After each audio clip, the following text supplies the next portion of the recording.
Since April is International Month, we have some international students here with us today. We have some questions laid out for them already, but feel free, we'll have time at the end for y'all to ask questions, so think of them as we go along. Cool. Shelby? Hi. Okay. So we're going to have them introduce themselves, name, event, hometown, and what year you are. And any fun fact about yourself that you want the group to know. Good afternoon. My name is Kyle Gale. My event is the 400 meters. I also participate in the 4x4 relay, my hometown is Bridgetown, Barbados, and my classification is senior. And a fun fact about myself, I've only roller skated twice, and I can roller skate like a pro. Good afternoon. My name is James Ezionu. I'm from Cork, Ireland. I'm a junior here at KState. I run the 110 hurdles. And fun fact about myself, I can play the piano. Yeah. Good afternoon. My name is Aaron Antoine. I am from Trinidad and Tobago. I do high jump, and I am a sophomore. A fun fact is I have never lost a game of bowling. That's because you ain't playing me.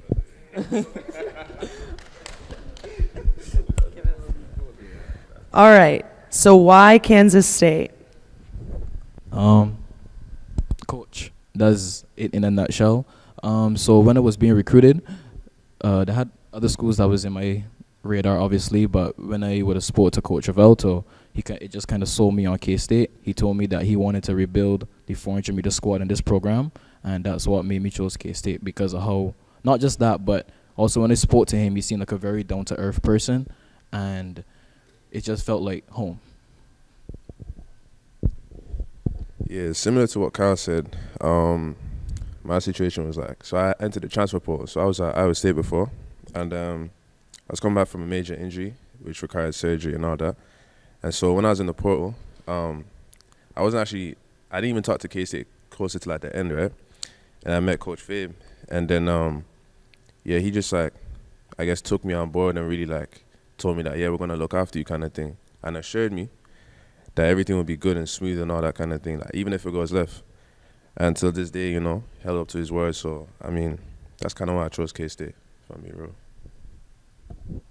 For me, when I was going through the entire recruiting process and I was looking at other schools and K-State reached out to me, Coach sent an email with a file of all the athletes he coached and the accomplishment.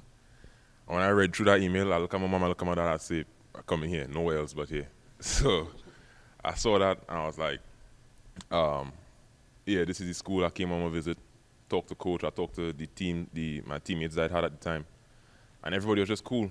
There was nothing to dislike, really. It was just a cool environment. So I was like, this is school I want to go to.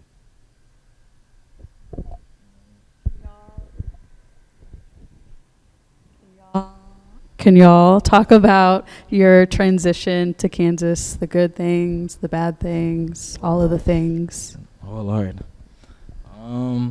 So the first major thing that shocked me when I was here was the temperature. I was like too cold, man. Because where I come from is like sunny and warm every day. You don't even need to check the temperature. It's either going to be rainy or sunny. One of them two things. But when I came here, I got to deal with all 4 seasons, right? That was a big shocker. I would say living on your own and not living under your parents' roof. Definitely that was also a big transition because now you go from, having mommy and daddy or whoever provide everything to you, having to then, fend for yourself and start to learn how to money manage and get your schedule together and do your own thing because mommy and daddy not here. So that was a very big transition as well. For me, I think my transition was kind of smooth, if I'm being real. Like I said, the biggest thing for me was that, I needed a place that would feel like home, what I'm trying to say. So everyone here was actually welcoming. I feel like it's more like the team's actually connected, if I'm being real. So like actually coming here, was kind of smooth for me. Like people would always check up on me if I needed help. And thing about me is right, I don't like asking for help, and people kind of realize that. So they offer me more help, even when I didn't want it. So that was definitely a nice thing for me. Honestly, it didn't have anything I wasn't prepared for. As much as I love home, I was ready to get up and out of there and just come to America to take my skill set to a new level, because I had great coaching back home, but we just don't have the resources like we have over here. So when I came here, I was fully prepared. I knew I was going to be by myself, and I was going to be on a new journey. When I moved into my apartment for the first time, it was just me, my bed, and my bags. No bed sheet, no anything. Real militant, and I was like, it's a new life. But I was ready for it. I was ready to start that new journey. I was actually looking forward to it. So transitioning, I didn't have any problems. And the cold, even though I come from sun and rain only, I liked the cold, so it wasn't that bad.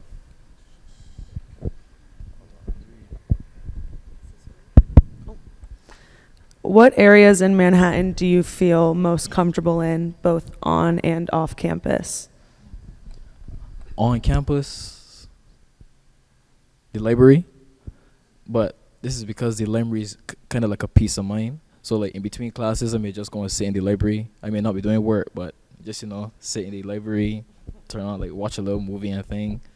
Yeah, that's basically it for me on campus. Definitely the library. Oh, and the multicultural center that got built like 2 years ago. That's right next to the Union. So those two spots, my go-to spots on campus. Off campus, Manhattan Hill. Y'all know what that is. Pretty standard. Where else? Maybe the park too, City Park.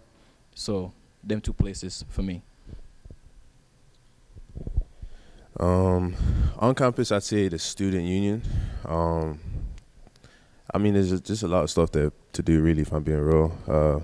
You can meet there with your friends. You can chill out in between classes. And based on my classes, kind of like in the middle of where I need to be. So off campus, I'd say, yeah, the park too. I went to the park a few times. It's kind of peaceful. It's calm. Like, people just be there doing their own thing. But, yeah. On campus, I would probably say the multicultural center and the track, obviously.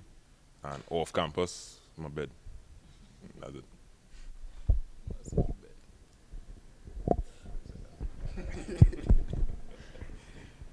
What are some of the biggest misconceptions about being an international student athlete?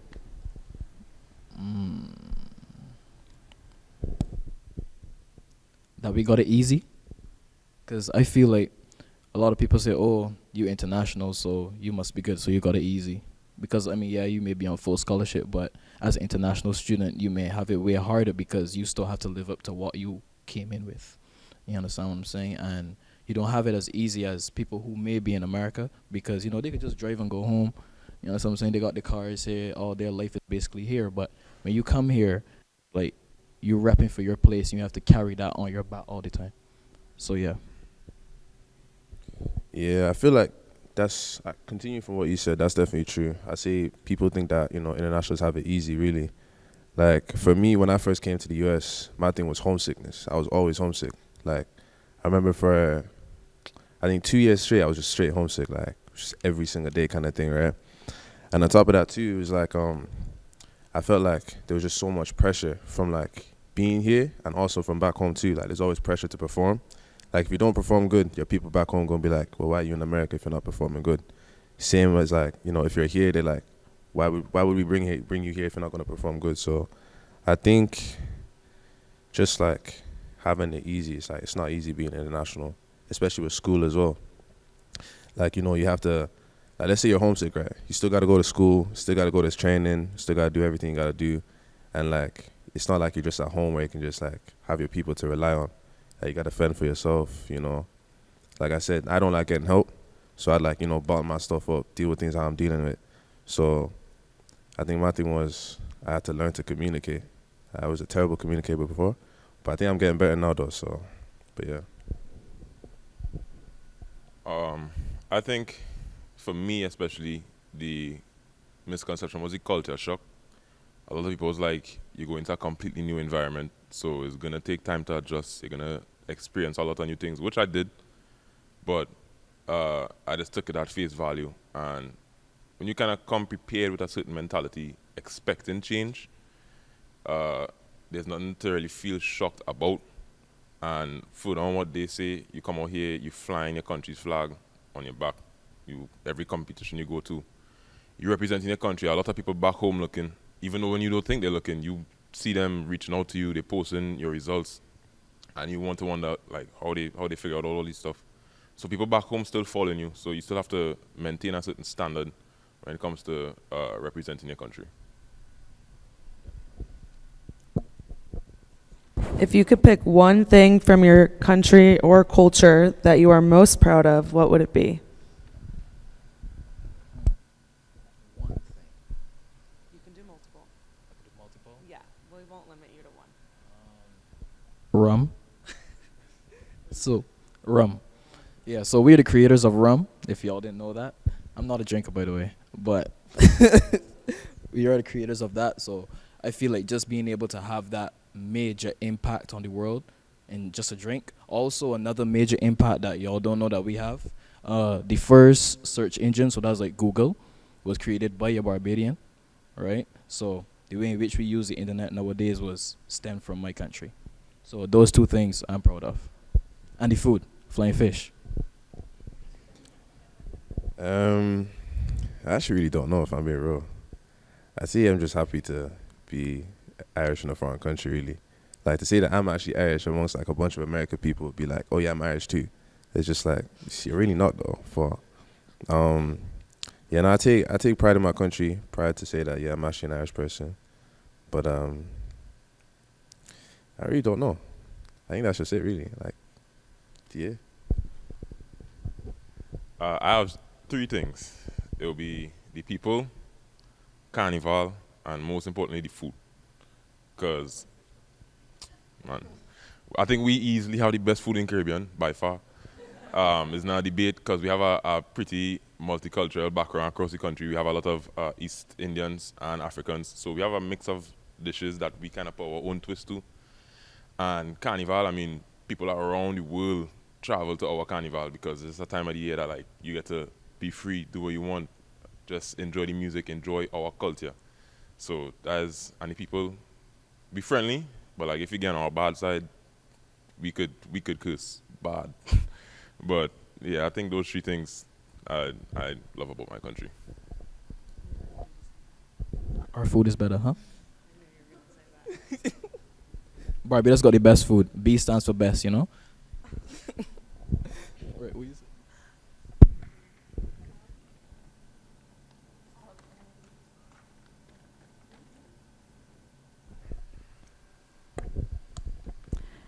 How can we, as a K-State athletic staff, improve on support for your experience as an international student athlete?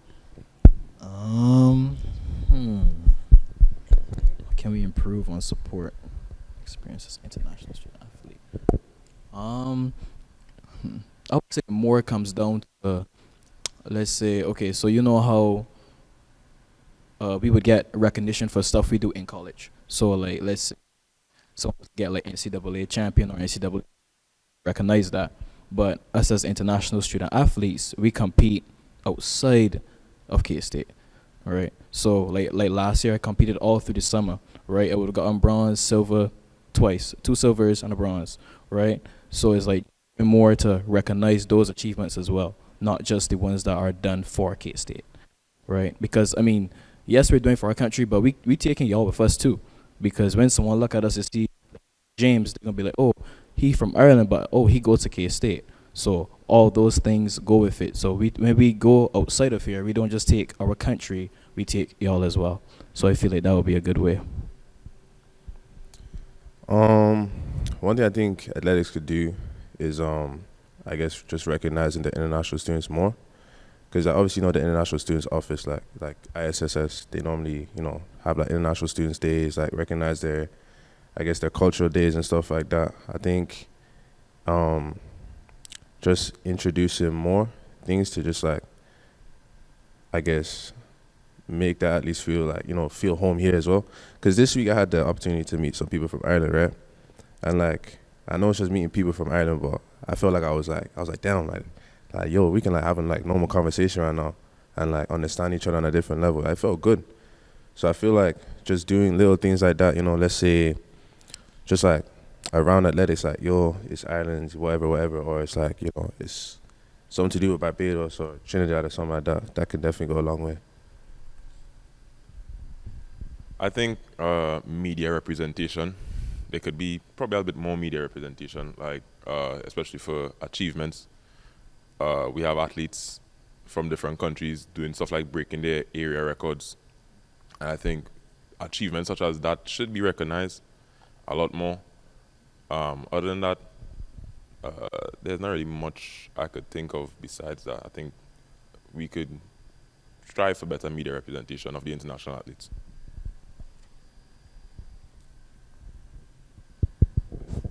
Knowing what you know about Kansas State and the U.S., if you could go back to when you first got here, what would you tell yourself? What I would tell myself? Or you- like what would you tell yourself about what to expect? Or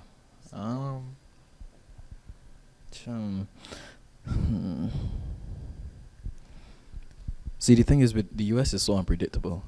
So to tell myself what to expect, I would say expect the unexpected. You're gonna meet new people, right? Always be open to meeting new people, and also stay smart. That's what I would say. For me personally, I'd say just learning to reach out, like communicate kind of thing. Like I feel like most of my struggles when I first moved here just happened because I just didn't communicate. Like if I was like having, like let's say I needed help with something, like getting across campus, 'cause I don't have a car, right? Let's say if I need to get across campus, I just ask for help instead of getting in trouble for not being like tutoring or something like that. You know what I'm saying? Yeah, that was definitely my one. Just communicate. Just, you know. I think I would tell myself two things when coming to the US, especially to school. I would say make myself more marketable and and create connections. Even like you may come across somebody in a certain job, you have no interest in that job, but just try and strike a conversation with the person, figure out how they get there, figure out what they do to get to that position. Just create connections because you never know down the road you could cross paths with that person again and they could help you out just because you all had a positive conversation in the past. So creating connections and making yourself more marketable, making yourself more approachable would go a long way as an international student, because if they find out you're international as well, that's a wider scheme of representation. So all of that stuff could work. Now we'll have them name 5 things from their country or 5 things that of their favorite things that relate to the 5 senses. So see, taste, touch, smell, and hear. We gonna do all 5? Yeah. Oh. So I start with sight. There's nothing like just sitting on the beach and watching the sunset.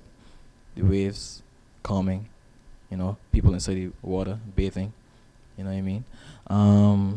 Taste.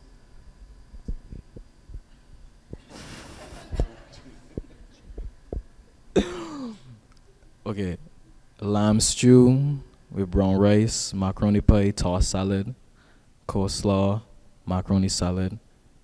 Yeah, baked Sunday dish. Taste. Touch. Touch. I like to touch the track. Like I wanted to barefoot people, so it's like I would like to like just walk on the track. It's just like, you know, calming. If you understand what I'm saying, it's just like when you walk on the track, for me, I just able to feel everything. It just feels like history to me, right? Also the sand. We got better beaches here. Smell.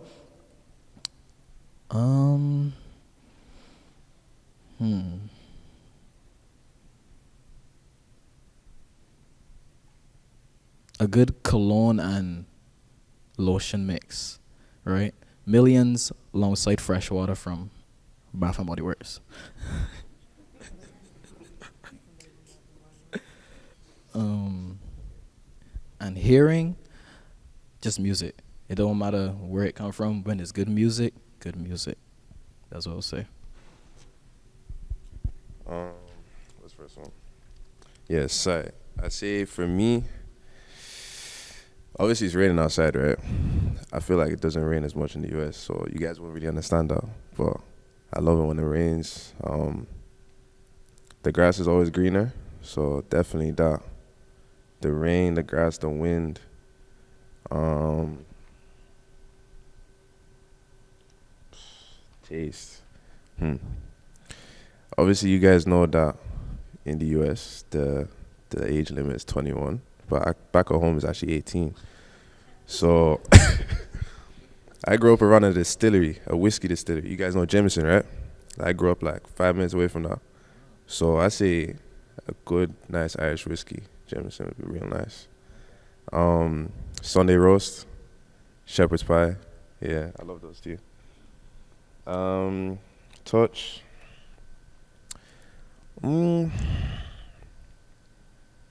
Yeah, I say just playing in the fields, really. Like, the fields, like, the grass is definitely different out here compared to back home.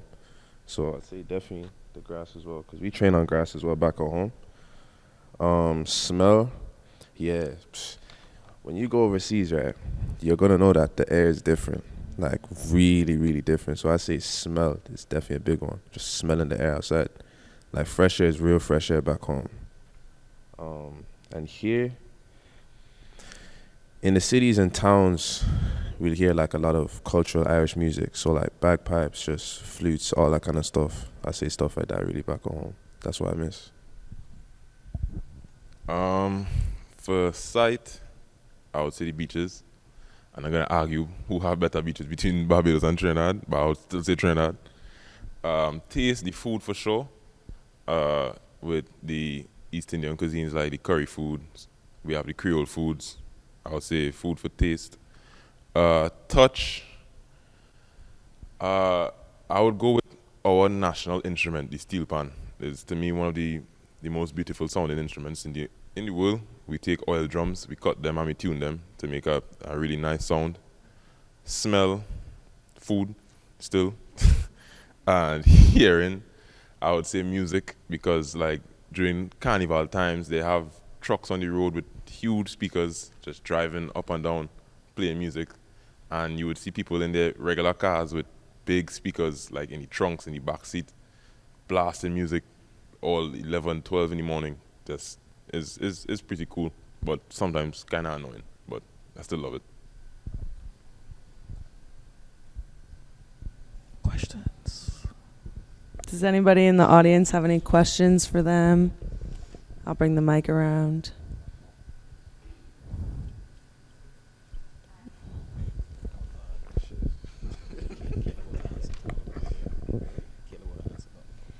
Do you approach competing for K-State different than you do competing for your country? Depends on the meet. It depends on the meet. I will say, let's use conference for an example, right? Conference in comparison to like a little smaller meet. Okay, like a smaller meet, I may think, okay, this is just like, we just coming together, rapping, training, so I'm saying, working on some things, right? But then like conference, right, it's kind of like, okay, big day, right? And you really think about putting KState on the map, right? So now when they go to compete now overseas now, right, all of them combined, right? Because now you got your family back home plus KState, right? So then the states kind of like raise, right? Because it's just like you representing you, but with you comes a lot of other things, right? So that's why I would say to it. So yes, there's a difference, I would say. Yeah, no, that is true though. I say like when I'm repping my university, I think it kind of depends on the meet, but I like to take every meet serious. But let's say conference or anything beyond that, it's definitely about going hard for your school. Like you got your friends back here, your teachers, anyone who just is not with you other than like your teammates and all that. I say you're gonna go as hard as you can. Especially, obviously, you got your friends back at home as well, so they're like, yo, we already know what conference is as well. So it's like, for me, I feel like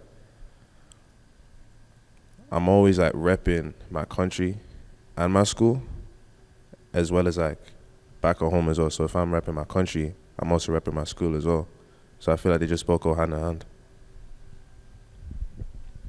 For me, there isn't a difference. When I'm going to jump, I'm going to jump. Trying to bring the best me forward.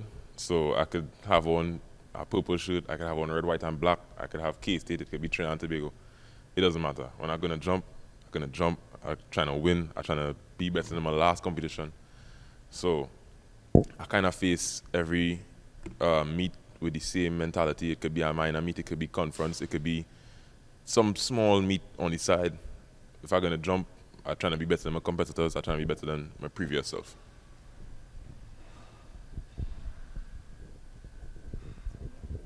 Just wondering if you would be interested in being a tour guide in Ireland in 2025 for all the donors and fans going for the football game.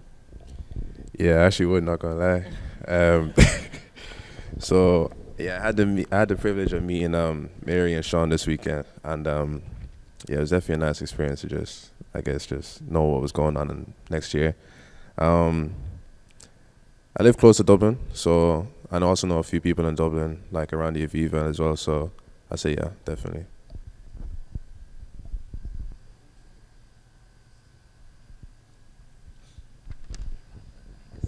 Test. Hi.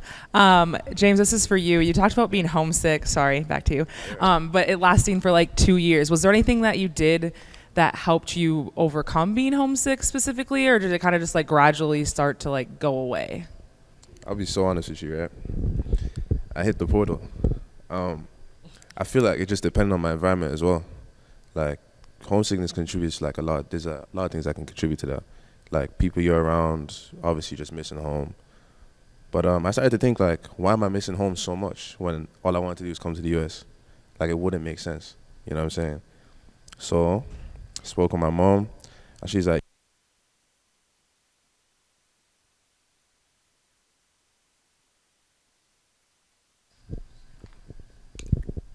yeah, anyway, so my mom was just like, just give it a shot, hit the portal, see how it goes.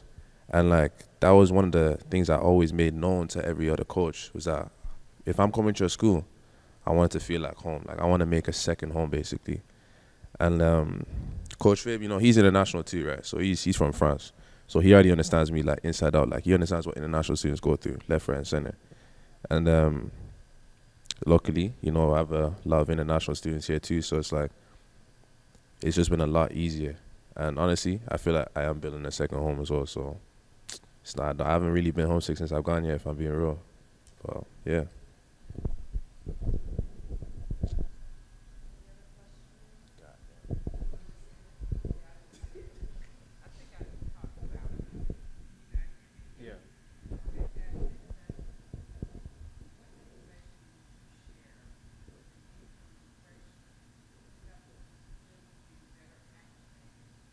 Better at what? Okay.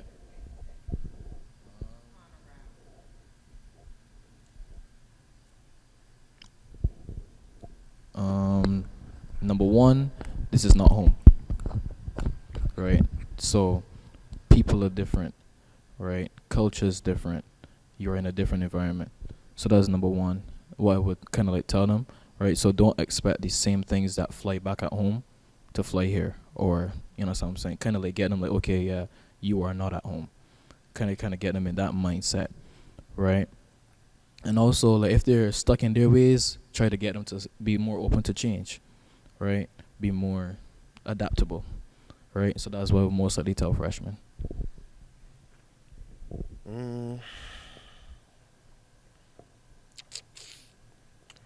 I say,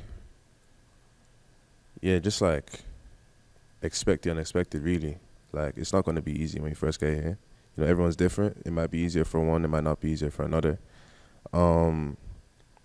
Communicate with everyone around you. Like, communicate with your coaches, your teachers, like your teammates as well.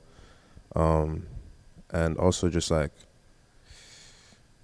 I feel like build like good connections with people. Like, if you're having a bad day, at least you have someone you can like talk to about it. That's not only just back home. Because if you always communicate with people back home, you're going to be stuck back home while you're here. And that's not good. You can't build life. So I think communication is the biggest one, if I'm being real. I would say the same thing. If when you just get here, you're gonna be in a lot of uncomfortable situations. So I would think you need to be close to the people that will be close to you. You're on a team, get close to your teammates, so you could rely on them. So you have people to talk to anytime you're going through tough situations. So being close to those that are around you, being close to those in your circle, might be best, because you might be able to call your parents back home, but they're not with you. They're not next to you. They can't hold your hand anymore. So you're gonna have to find different solutions to different things. So being well acclimated with your teammates, with those around you, could go a long way.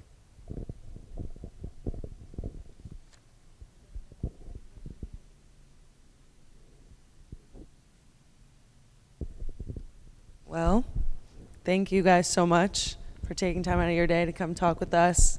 Thank you guys for coming. Yeah, give them a hand. Give them a hand.